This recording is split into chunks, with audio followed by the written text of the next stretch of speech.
오늘은 모세의 명한 예물을 드려 저희에게 증거하라 하시니라 라는 제목으로 말씀을 드리겠습니다. 마태복음 8장 3, 4절을 보면 예수께서 손을 내밀어 저에게 대시며 가라사대 내가 원하노니 깨끗함을 받으라 하신대 즉시 그의 문둥병이 깨끗하여진지라. 예수께서 이르시되 상가 아무에게도 이르지 말고 다만 가서 제사장에게 내 몸을 보이고 모세의 명한 예물을 드려 저희에게 증거하라 하시니라. 문둥병은 레위기에서 나병으로 번역됩니다. 레위기 14장 2절에서 나병 환자가 정결하게 되는 날의 규례는 이러하니 곧 그 사람을 제사장에게로 데려갈 것이요.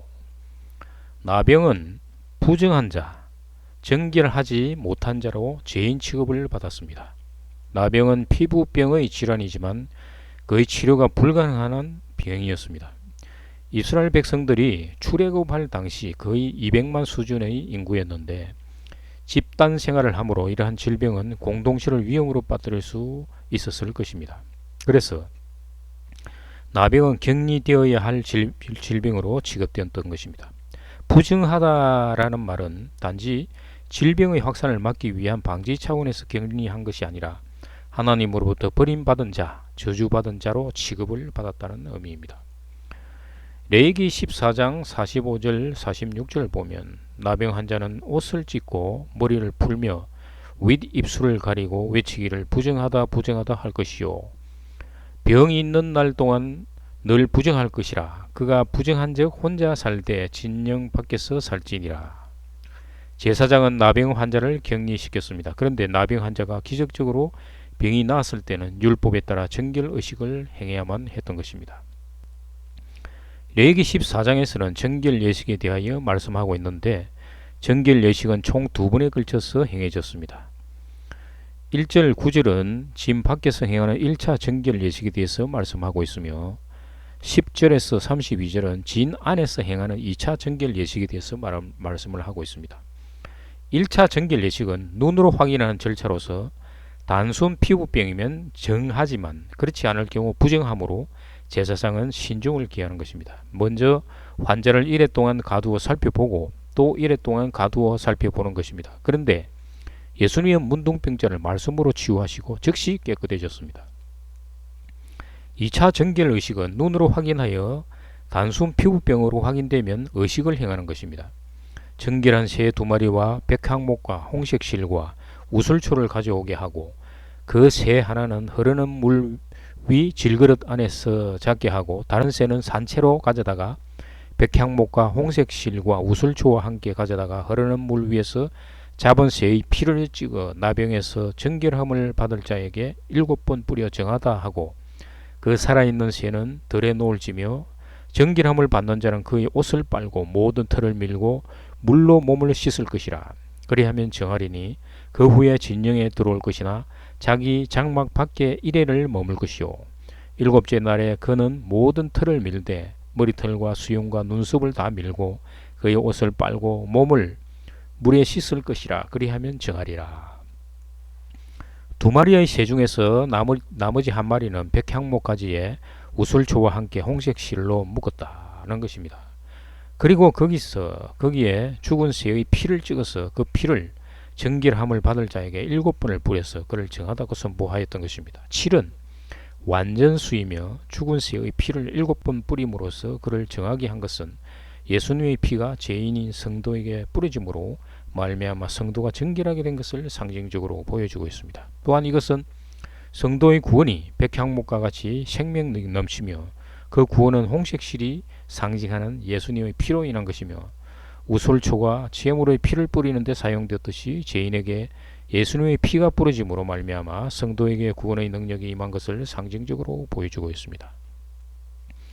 2마리의 새 중에서 살아있는 새는 들판에 풀어주었는데 이것은 나병 환자가 나병에서 완전히 해방되었음을 보여주는 동시에 그리스도의 부활을 상징적으로 보여주고 있습니다. 그리고 그것은 또한 우리가 예수님의 피로 말미암아 죄와 사망의 권세로부터 완전히 해방되었으며 그리스도의 부활로 말미암아 영생을 얻었음을 보여주고 있는 것입니다.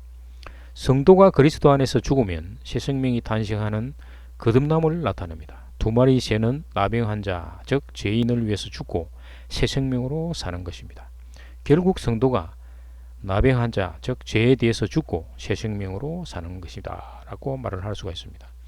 제사장으로부터 정하다는 판정을 받은 나병 환자는 바로 진 안으로 들어오는 것이 아니라 자기 옷을 빨고 모든 털을 밀고 몸을 깨끗하게 씻어야만 했습니다. 공식적으로 제사장으로부터 정하다는 판정을 받은 나병 환자는 이제 스스로 자기를 깨끗하게 해야만 했던 것입니다. 세례 의식을 받는 것입니다. 물에서 죽고 하늘에서부터 태어나는 의식입니다.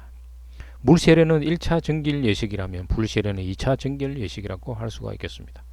나병 환자가 진 안으로 들어오긴 했지만 가족이 있는 장막 안으로 들어가기 위해서는 7일을 기다려야만 했던 것입니다. 그것은 아직 2차 정결 예식이 남아 있었는데 그 예식을 위하여 정결한 상태로 준비하기 위함이었습니다.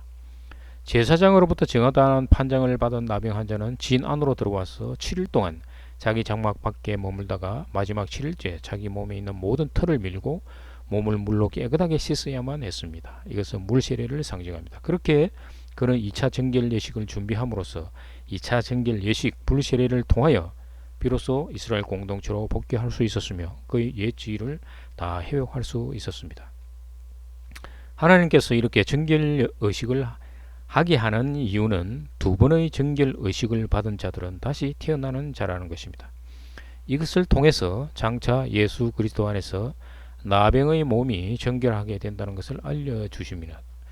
죄, 즉 나병의 몸이 되어서 죽고 정결한 몸으로 거듭나는 것을 말하는 것입니다. 하나님을 떠난 자들에게 그리스도를 통해서 하나님께로 돌아가게 된다는 것을 깨달아라는 것입니다. 이와 같이 율법에서 지키도록 정하는 것은 그리스도를 발견하고 하나님께로 돌아가라는 것을 말해주는 것입니다.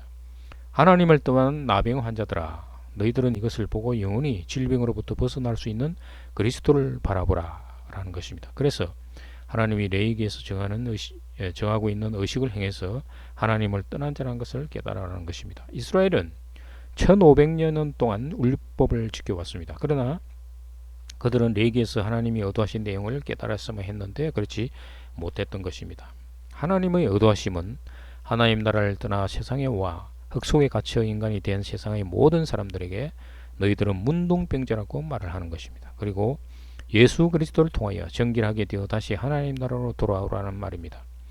예수 그리스도는 십자가에서 죄인을 위하여 대속으로 죽으셨습니다. 그리고 성령의 능력으로 부활하셔서 마지막 대제사장으로서 하나님께 나아가신 것입니다. 예수와 함께 죄에 대해서 죽고 함께 부활하였음을 믿는 성도도 대제사장이신 그리스도 안에서 하나님께 나아가는 것입니다. 육의 몸이 죄에서 죽었으므로 정결한 영의 몸으로 새로 태어나서 하나님께로 나아가는 것입니다. 모세의 명한 예물을 드려 저에게 증거하라. 마르티리온, 증거하라 하시니라. 모세가 정한 예물은 의식에 필요한 것들이지만 예수님이 정한 예물은 병을 치료받는 자가 예수께로 돌아오는 것입니다. 누가복음 10장에서는 10명의 문둥병자가 치료를 받았지만 한 명만 돌아온 것입니다. 증거하라. 마르티리온은 증거 외의 확정, 증명이라는 의미를 갖습니다. 율법 시대에서는 제사장이 확정하였지만 신약에서는 대제사장이신 그리스도께서 확정하시고 성령이 증거하시는 것입니다. 로마서 8장 15절 16절을 보면 너희는 다시 무수하는 종의 영을 받지 아니하고 양자의 영을 받았으므로 우리가 아빠 아버지라고 부르짖느니라. 성령이 친히 우리의 영과 더불어서 우리가 하나님의 자녀인 것을 증언하시나니. 감사합니다.